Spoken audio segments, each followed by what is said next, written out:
Jadi, di manakah orang dapat menemukan kebenaran yang akan Tuhan gunakan untuk penghakiman pada akhir zaman?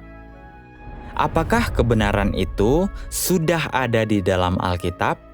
Atau akankah Tuhan mengucapkan firman yang baru?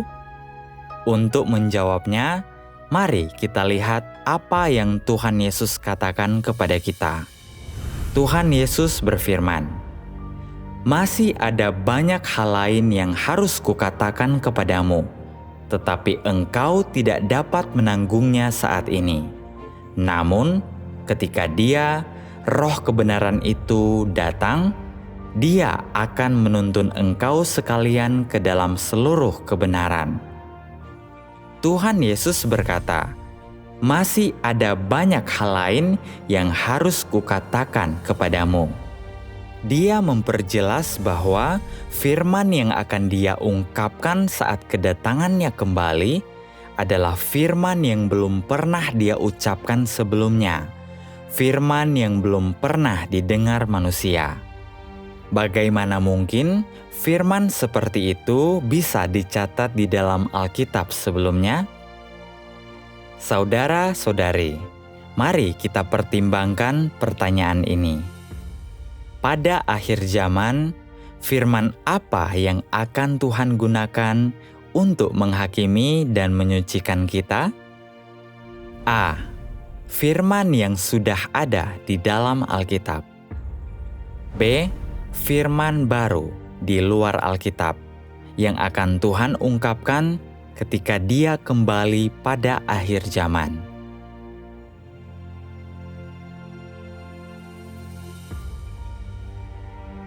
Jawaban yang benar adalah B. Firman baru di luar Alkitab yang akan Tuhan ungkapkan ketika Dia kembali pada akhir zaman. Apakah jawabanmu benar? Faktanya, Alkitab itu sendiri menubuatkan berkali-kali bahwa Tuhan akan mengucapkan firman yang baru pada akhir zaman. Dan aku melihat di tangan kanan Dia yang duduk di tahta, ada sebuah kitab yang ditulisi sisi dalam dan sisi belakangnya, dan dimeteraikan dengan 7 meterai. Dan tidak ada manusia di surga atau di bumi, maupun di bawah bumi, yang bisa membuka kitab itu, atau melihat ke dalamnya. Lalu salah seorang dari tua-tua itu berkata kepadaku, "Jangan menangis. Lihatlah, singa dari suku Yehuda, tunas Daud telah menang, sehingga ia dapat membuka kitab itu dan melepaskan ke-7 meterainya. Namun engkau, wahai Daniel, rahasiakanlah semua firman itu dan segelah kitab itu hingga akhir zaman. Akan ada banyak manusia yang menyelidikinya, sehingga pengetahuan pun akan bertambah." Dan dia berkata, "Pergilah Daniel, karena firman ini akan tersembunyi dan termeterai sampai akhir zaman. Banyak orang akan dimurnikan, disucikan, dan diuji. Tetapi orang-orang jahat akan melakukan yang jahat, dan tak seorang pun dari orang-orang jahat itu akan memahaminya. Tetapi orang-orang bijaksana akan memahaminya." Ayat-ayat ini dengan jelas menyatakan bahwa ketika Tuhan datang kembali, Dia akan membuka sebuah gulungan kitab. Gulungan kitab ini dimeteraikan, artinya tidak ada seorang pun yang pernah bisa membuka atau membacanya. Gulungan kitab ini hanya bisa dibuka pada akhir zaman oleh singa dari suku Yehuda, tunas Daud. Dengan kata lain, oleh Tuhan Yesus yang datang kembali itu sendiri. Oleh karena itu, gulungan kitab ini sudah pasti bukan Alkitab, juga tidak merujuk pada kitab Wahyu. Keduanya telah terbuka bagi siapa saja untuk dibaca selama ribuan tahun.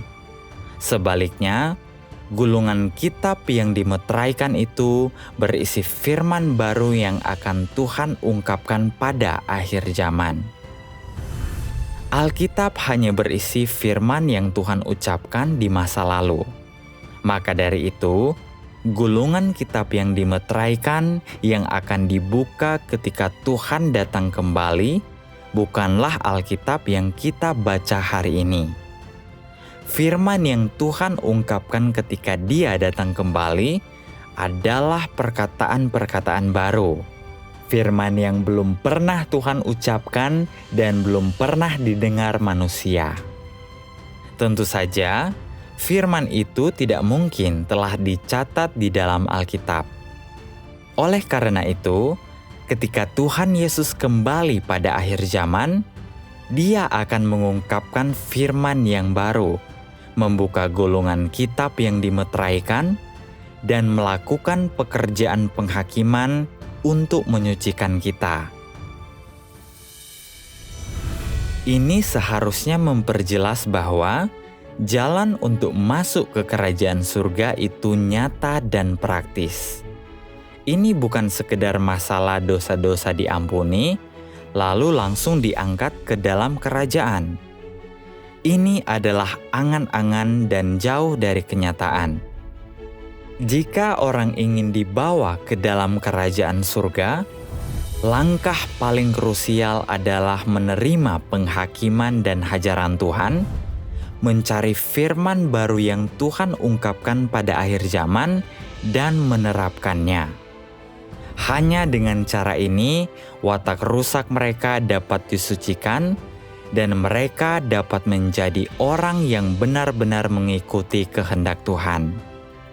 Hanya dengan begitu, mereka akan memenuhi syarat untuk mewarisi janji-janji Tuhan dan masuk ke dalam kerajaan-Nya.